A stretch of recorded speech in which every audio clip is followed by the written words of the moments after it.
Retornamos com o programa TV Inovadora, em continuação a entrevista com o Dr. James, que é o nosso juiz eleitoral, responsável pelas propagandas eleitorais. Dr. James, como que funciona a questão de compra de votos? Porque a gente sabe que muitos candidatos acabam, ou seja, comprando o voto dos seus eleitores, oferecendo, e também existem muitos casos de eleitores que pedem, seja... O que é considerado compra de votos? É apenas pedir o dinheiro ou pedir para o candidato pagar o churrasco ou pagar um remédio, pagar alguma coisa? O que o senhor considera como compra de votos? Não é o que eu considero. O que a Justiça Eleitoral considera seria qualquer benefício que então esse eleitor venha obter de algum candidato, em troca do seu voto. Então isso é vedado pela legislação eleitoral. E se verificado, obviamente, que ocorre a punição. Essa compra de votos, como é conhecida, chamada, não é de agora que é proibida, Então, e essa fiscalização ocorre pelos próprios partidos, pelas coligações, pelos candidatos, que a Justiça Eleitoral é difícil de sair a campo e visualizar uma ocorrência dessa. Então, os próprios candidatos em campanha vão ter noção do que está acontecendo. Então, a partir do momento que é provocada a Justiça Eleitoral uma reclamação, uma denúncia nesse sentido, o processo é autuado e as providências são tomadas, adotadas. Mas é bom deixar claro que tanto o candidato oferecer esse benefício como o eleitor pedir, é proibido, há essa proibição. O eleitor que pedir, que quiser vender o seu voto, ele também sofre alguma punição ou é só o candidato que aceitar comprar?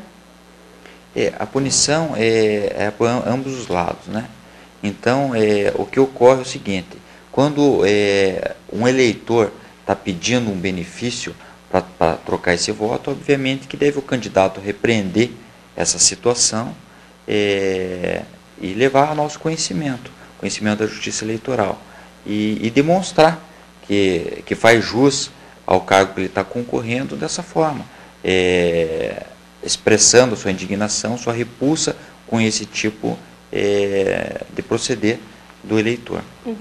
Até porque, muitas vezes, a pessoa quer uma vantagem pessoal, mas, na verdade, lá na frente, ele vai sofrer com essa compra desse voto ou com a venda do seu voto, porque ele vai, na hora que ele precisar de um médico, na hora que ele precisar que o filho tenha um bom estudo, ele vai sofrer lá na frente. Então, por isso que a gente fala, pessoal, não façam isso, evitem fazer isso ao máximo que vocês puderem, porque quem vai estar sofrendo é a comunidade. Você, no final das contas, vai acabar sofrendo depois pela escolha errada, por ter feito, não ter escolhido de forma inteligente, ter vendido o seu voto. Por isso, além da importância cívica de não comprar o voto, de não vender o seu voto e nem aceitar que o candidato lhe ofereça alguma coisa em troca, é importante também saber que na Justiça Eleitoral existem punições para isso, e principalmente para o candidato. É importante ressaltar a necessidade do voto consciente. Como você mesmo disse, o próprio eleitorado que no final depois diz: poxa vida, não tenho isso, não tenho aquilo, podia estar melhor. Mas depende, se tivesse pensado antes de votar, poderia não estar na situação que se encontra quando está reclamando.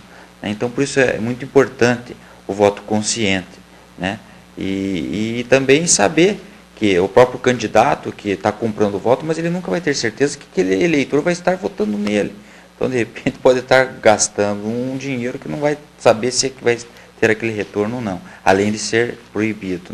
Com certeza, e temos vários casos que a pessoa vendeu o voto dela para 10 candidatos, na verdade. Pois é, então é isso que ocorre. Não é uma garantia para o candidato de que ele vai ter aquele voto também, e para a pessoa que está vendendo o voto não é uma garantia de que aquele candidato vai ser a melhor escolha para a sua cidade. Então é importante que o eleitor, no dia que tiver que votar, no dia das eleições, exercer esse voto consciente, tendo em vista a campanha de cada candidato. Por isso também é importante as campanhas eleitorais, para que cada candidato possa demonstrar sua meta, suas intenções à frente do cargo que está almejando. Com certeza.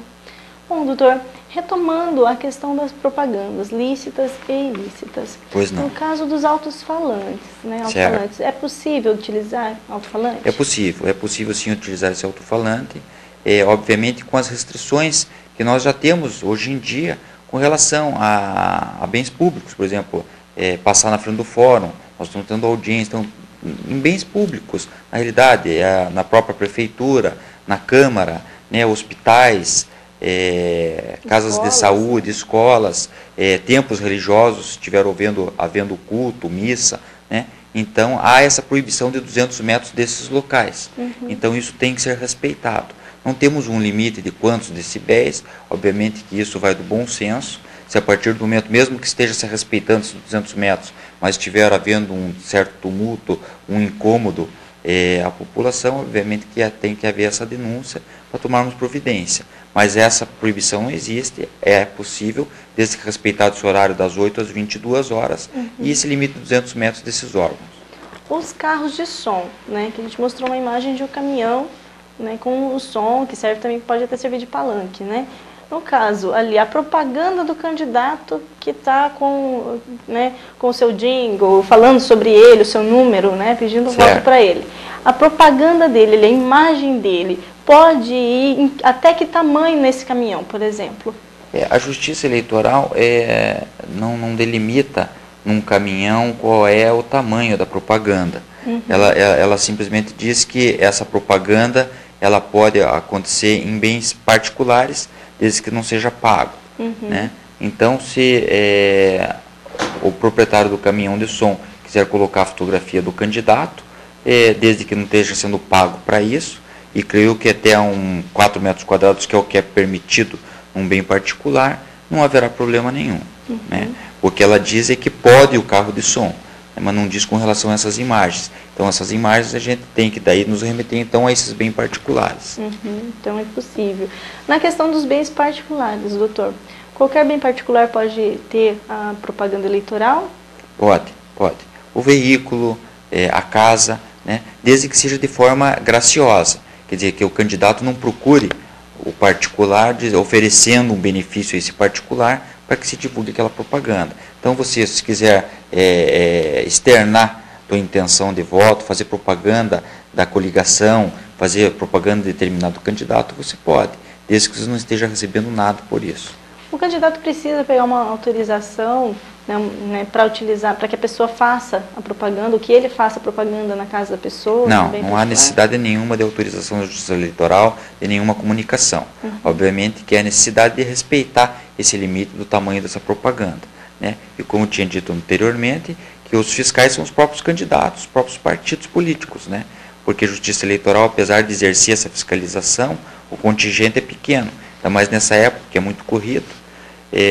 Então, nós agimos mais através de provocação, apesar de termos fiscais nas ruas, mas em virtude do tamanho da cidade, o número chega a ser insuficiente.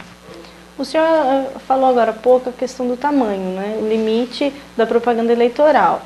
Então, quer dizer que o candidato não pode se utilizar de outdoor para propaganda? Não, outdoor é proibido pela Justiça Eleitoral. Atualmente nós não podemos. Tínhamos épocas que eram escolhidos alguns locais que podiam ser feitos, eram sorteados, o tamanho era pré-determinado. Hoje em dia é vedado pela Justiça Eleitoral essa propaganda eleitoral através de outdoor. Então, qualquer propaganda acima de 4 metros quadrados é considerada outdoor pela Justiça Eleitoral? É considerado outdoor, por isso que já tem essa limitação do tamanho. E na internet, doutor, porque a internet ela é um instrumento recente de publicidade, né? Se duvidar, faz duas campanhas eleitorais no máximo que está sendo utilizada a internet como veículo de propaganda. O que a Justiça Eleitoral tem entendido? Existe alguma vedação para a propaganda eleitoral na internet? Não, essa propaganda eleitoral ela é possibilitada. A Justiça Eleitoral até vê com bons olhos, porque é um meio de comunicação, né? Desde que essa propaganda que vai ser divulgada na internet, essa sim deve ser comunicada à Justiça Eleitoral e tem que ser utilizada de provedor nacional brasileiro, estabelecido no Brasil. Né? E se for mandar aquelas malas diretas para e-mail de determinadas pessoas, eles têm que possibilitarem que essa pessoa que está recebendo desative Isso. Se não tiver satisfeito com esse tipo de propaganda. Então ele não pode começar a deflagrar, a mandar direto para determinada pessoa e ela não ter a possibilidade de dizer, não, eu não quero receber isso. Né? Tá. Sim, com certeza.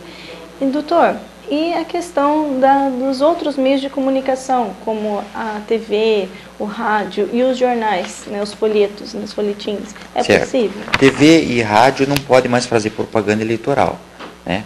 Apenas matéria de cunho jornalístico, obviamente com dados oficiais, nada que seja manipulado e nada que externe uma opinião popular, que se realize uma enquete, algum tipo de pesquisa no ar, né, que demonstre determinada intenção. Então isso é vedado. Então você pode haver a matéria jornalística, mas com dados oficiais. E aquela imagem, né? Nas últimas eleições a gente viu as fotos de alguns santinhos de candidato no jornal, né? Na parte, é possível comprar um espaço no jornal, o jornal mesmo impresso, né? Sim, o jornal e a revista é possibilitado essa propaganda particular, né? Tanto em jornais como em revistas, só que ela tem determinadas regras, né? Então essas regras têm que ser obedecidas, tem um número de veiculação, então no máximo de 10 propagandas, tanto no jornal ou na revista, de cada candidato. Então não é assim, uma por dia, vamos pôr, durante 20 dias. Não pode, são 10 propagandas que ele tem direito. Então ele vai ter que utilizar essas 10 propagandas da melhor forma que ele acha, no dia que ele acha de maior circulação, o dia que ele acha que abrange o maior número de pessoas, né? E essas 10 propagandas não podem ser todas no mesmo dia. Por exemplo, não, eu tenho direito a 10, então eu vou pôr um dia, 2 dias antes das eleições, as 10. Não pode. Então, teria que ser dessas 10, tipo, uma hoje, a outra amanhã, dentro de 10 publicações. E elas, exatamente. E elas têm tamanhos certos. O jornal ela tem que utilizar 1/8 da página e em revista 1/4. Tá?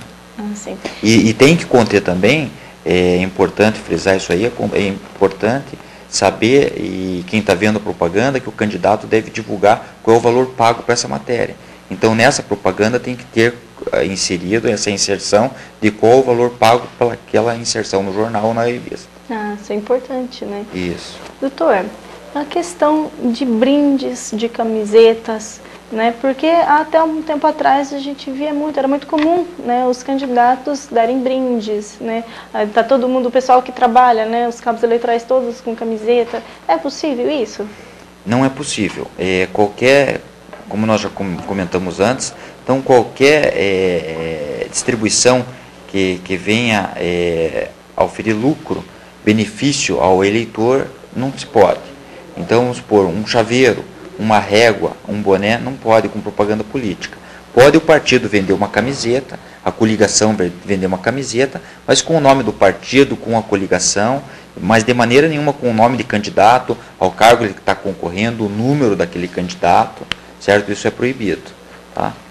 Para finalizar a nossa entrevista, doutor James, no dia das eleições, é possível, o que é permitido no dia 7 de outubro de 2012? A única forma que a legislação eleitoral possibilita é a maneira silenciosa de se externar a tua intenção de voto, como sempre foi, né? Então você não pode sair gritando, fazendo a chamada boca de urna. Então você pode ir lá votar com um bottom para quem está votando.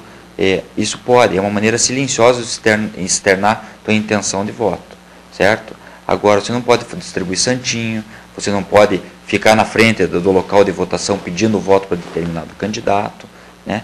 Que isso é punido imediatamente, as pessoas podem ser presas em virtude desses fatos, então é uma série de consequências que acarreta. Bom, gente, nossa entrevista fica por aqui. E, Dr. James, eu quero agradecer imensamente o senhor ter aceito o nosso convite de participar do programa e passar essas informações que são de extrema importância para a nossa comunidade. Muito obrigada por ter comparecido. Nós que agradecemos pela oportunidade de estar aqui, mais uma vez na TV Carajás, em seu programa. E a Justiça Eleitoral está aberta a toda a população, ao eleitorado, qualquer dúvida, não só aos partidos, comitês. Então nós estamos abertos a toda a população, qualquer dúvida que tenha, nós estamos dispostos a sanar essas dúvidas, os juízes, os escrivães eleitorais. Então nós estamos lá de portas abertas. Muito obrigada. Bom, pessoal, o nosso programa está ficando por aqui, mas você que tiver alguma dúvida, né, pode mandar a sua sugestão, a sua crítica para o e-mail comercial@datacampo.com.br. E também, no decorrer dessa campanha eleitoral, se vocês tiverem dúvida se a propaganda que o candidato está realizando, ela é lícita ou ilícita, você pode acessar novamente essa entrevista com o Dr. James Hamilton através do site youtube.com, e você digitando TV Inovadora, aparecerão todas as entrevistas. Temos todos os nossos entrevistados lá à disposição. Para quem não assistiu, quiser assistir novamente, fiquem à vontade e não se esqueçam, denunciem. É muito importante, não fiquem calados contra a irregularidade. Um abraço grande a todos e fiquem com Deus.